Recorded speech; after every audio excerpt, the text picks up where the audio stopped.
America आणि इस्रायलच्या वतीनं इराणमध्ये सत्ता बदलाच्या कथित योजनेसंदर्भात एक मोठा खुलासा समोर आलाय। द न्यूयॉर्क टाइम्सच्या वृत्तामध्ये असा दावा करण्यात आलेला आहे की इराणचे माजी राष्ट्राध्यक्ष महमूद अहमदीनेजाद यांना युद्धानंतर इराणच्या नवीन सरकारचा चेहरा बनवला जाणार होता। विशेष म्हणजे त्या संदर्भामध्ये इस्रायलच्या आणि अमेरिकेच्या अधिकाऱ्यांनी अहमदीनेजाद यांच्याशी संपर्कही साधलेला होता। जर इराणची सत्ता कमकुवत झाली तर अहमदीनेजाद हे इराणचा चेहरा बनतील अशी योजना इराण आणि अमेरिकेने आखलेली होती।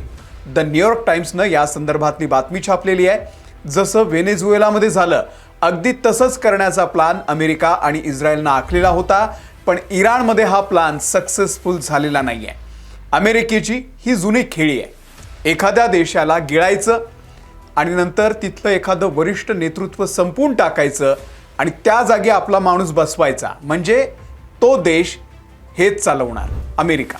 आणि यावेळी इराणमध्ये अहमदीनेजाद हे अमेरिका आणि इस्रायलचा चेहरा बनणार होते, पण इराणच्या लोकांनी, तिथल्या विद्यमान सरकारनं आणि IRGCनं हा जो सगळा प्लॅन आहे अमेरिका आणि इस्रायलचा तो सक्सेस होऊ दिलेला नाहीये।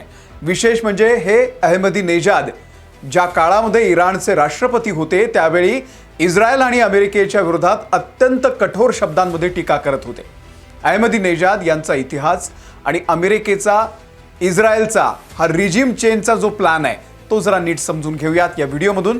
नमस्कार, मी अमोल किन्होळकर, आपण पाहत आहात Maharashtra Times online. The New York टाइम्सच्या वृत्तानुसार अमेरिका आणि इस्रायलच्या अधिकाऱ्यांनी जेव्हा इराणवरती हल्ल्याचा प्लॅन आखला, हा प्लॅन रचला, त्यावेळी इराणचे माजी राष्ट्रपती अहमदीनेजाद यांच्याशी संपर्क साधला। या बातमीमध्ये असंही म्हटलेलं आहे की दोन्ही देशांच्या अधिकाऱ्यांना आशा होती की जर इराणची सध्याची जी सत्ता आहे ती कमकुवत झाली तर हे अहमदीनेजाद नवीन राजकीय व्यवस्थेमध्ये, नवीन सरकारमध्ये महत्त्वाची भूमिका निभावू शकतात। युद्धाच्या पहिल्याच दिवशी इस्रायलनं तेहरानमध्ये अहमदीनेजाद यांच्या घरावरती हल्ला केला होता आणि हा हल्ला अहमदीनेजाद यांना नजरकैदेतून मुक्त करण्यासाठी केलेला होता, पण झालं उलटच। अहमदीनेजाद या हल्ल्यामध्ये गंभीर जखमी झाले, त्यामुळे सत्ता पालटाच्या या खेळामध्ये ते मागे पडले आणि त्यांनी या सगळ्या प्रक्रियेपासून स्वतःला दूर केला। जो प्लान इस्रायल आणि अमेरिकेनं अहमदीनेजाद यांना हाताशी घेऊन आखला होता तो फसला। आता अहमदीनेजाद यांच्या नावालाच का पसंती होती हे सुद्धा जरा नीट समजून घेऊयात। महमूद अहमदीनेजाद 2005 ते 2013 पर्यंत इराणचे राष्ट्राध्यक्ष होते। आपल्या कार्यकाळात त्यांनी अनेकदा इस्रायलच्या विरोधामध्ये अत्यंत प्रक्षोभक अशी विधानं केलेली होती। इस्रायलला नकाशावरून मिटवून टाकलं पाहिजे असंही वक्तव्य त्यांनी केलं होतं। आंतरराष्ट्रीय स्तरावरती त्यामुळे बरेच वाद झाले, बरीच चर्चा झाली। अत्यंत कडवी विचारधारा असलेले हे अहमदीनेजाद 2013 साली सत्तेतून बाहेर पडले। त्यांनी इराणी नेतृत्वावरती टीका करायला सुरुवात केली। सरकारच्या भ्रष्टाचाराच्या विरोधात ते बोलत होते। सत्तेचा गैरवापर होत असल्याचा आरोपही त्यांनी केला होता। गेल्या काही वर्षांमध्ये इराणी सरकारकडून त्यांना राजकीय दृष्ट्या बाजूला सारलं गेलं होतं, त्यामुळे ते इराणच्या नेतृत्वावरती नाराज होते, खामेनी सरकारवरती नाराज होते।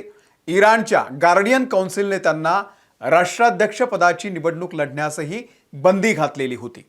त्यांच्या राजकीय हालचालींवरती कथितपणे मर्यादा घालण्यात आलेल्या होत्या आणि तेहरानमध्ये त्यांना नजरकैदेत सुद्धा ठेवण्यात आलेलं होतं। त्यामुळे दुश्मन का दुश्मन अपना दोस्त या तत्वानुसार अमेरिका आणि इस्रायलनं काय केलं, अहमदीनेजाद यांना आपल्या बाजूने घेण्याचा प्रयत्न केला।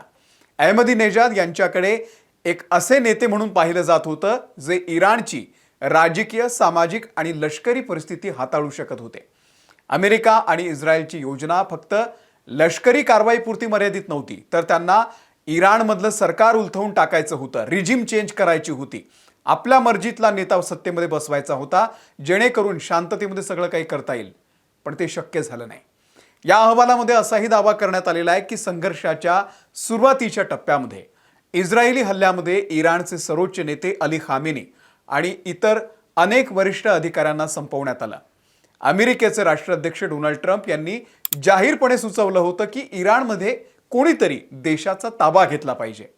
द न्यूयॉर्क टाइम्सनं काय छापलेलं आहे तर इस्रायली नियोजकांच्या मनामध्ये एक व्यक्ती होती आणि ती म्हणजे अहमदीनेजाद।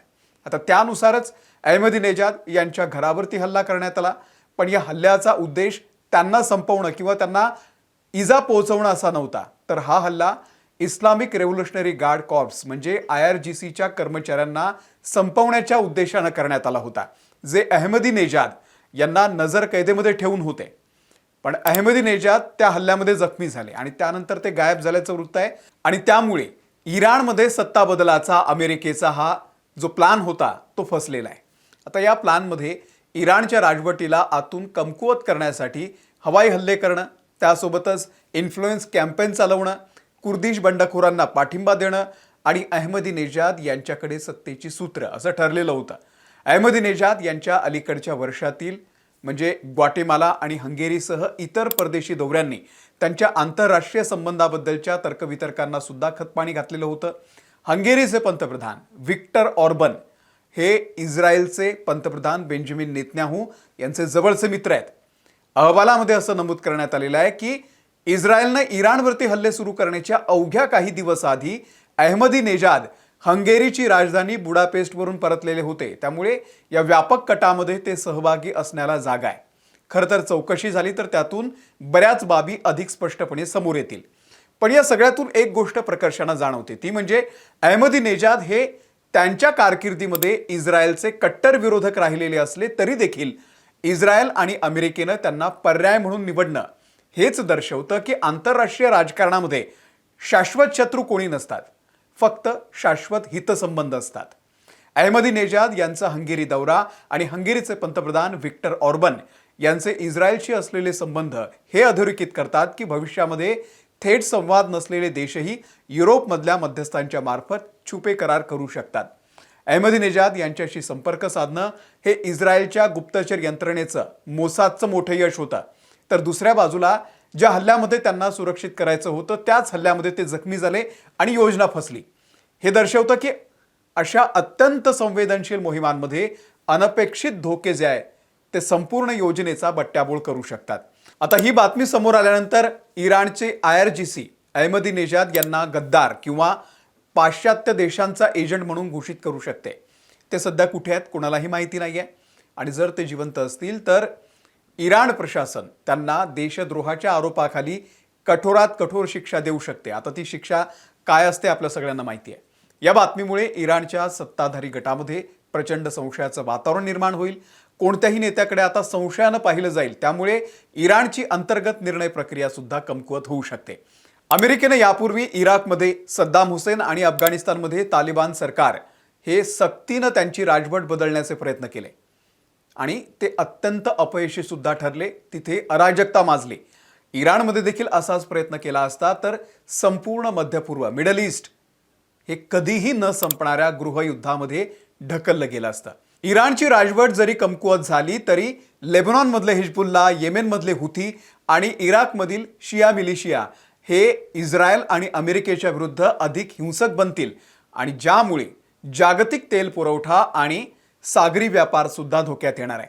यावरून हे स्पष्ट होतंय की ऑपरेशन एपिक फ्युरी अमेरिकेचं ही केवळ एका युद्धाची योजना नव्हती, तर आधुनिक जगातील सर्वात मोठा राजकीय जुगार होता. जरी ही योजना अपयशी ठरली असली तरी देखील इस्रायल आणि अमेरिका इराणच्या संपूर्ण पतनासाठी कोणत्याही थराला जाऊ शकतात. भविष्यामध्ये इराणमध्ये जेव्हा कधी अंतर्गत क्रांती किंवा सत्तापालट होईल तेव्हा त्यामागे या पाश्चात्य देशांचा हात असण्याची शक्यता नाकारता येणार नाही. तुम्हाला या सगळ्याबद्दल नेमकं काय वाटतंय आम्हाला कमेंट करून नक्की सांगा. धन्यवाद.